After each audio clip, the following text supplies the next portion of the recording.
Sekunde 0.03 inaweza kubadilisha maisha yako yote, na hiki ndio kitu ambacho nakimaanisha.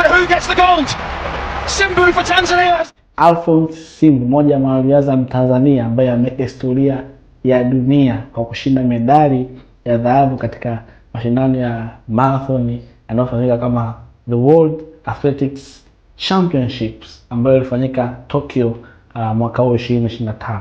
Kitu cha pekee ambacho Alphonce ameninspire sio tu historia yake ya kuwa mtu ambaye alikuwa anajikita katika mazoezi, pambana, struggle, kutengeneza uvumilivu, kutengeneza nguvu, kuhakikisha kwamba mwili wako unakuwa fit kwa ajili ya kupambana, lakini kitu ambacho ameninspire ni ile game yake ya mwisho. Ukiangalia kwa makini inaonekana kwamba mpinzani wake ambaye ni Petrus, sehemu ya kumalizia alikuwa ni mtu wa kwanza kuonekana kufika katika sehemu ya kumalizia, lakini kitu cha pekee cha Alphonce ambacho alikuwa anatuambia ni kwamba yeye alikuwa ametia nia kusema kwamba mimi nilikaribia kufika mwishoni, nitatumia nguvu zangu zote, akili yangu yote, mawazo yangu yote, nitafocus kuhakikisha kwamba ninampiku Arminius Petrus. Kama unavyoona alitumia nguvu kila hatua mpaka akaenda akampita mpinzani wake kwa sekunde ndogo sana ambazo zile kulingana kwa macho ya kawaida, mpaka utumie kamera maalum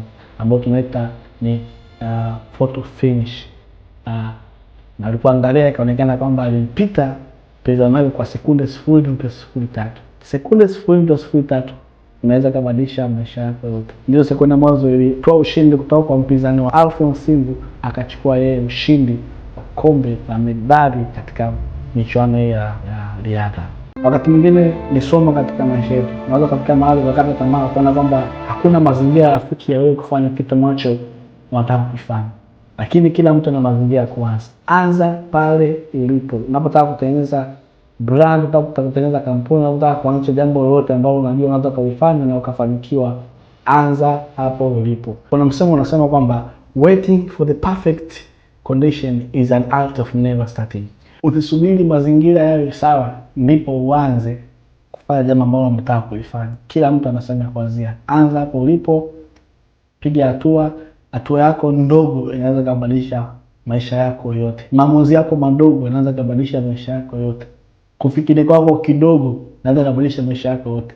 Wazo lako dogo linaweza kubadilisha maisha yako yote. Naitwa Aaron kutoka Abalito. Next time.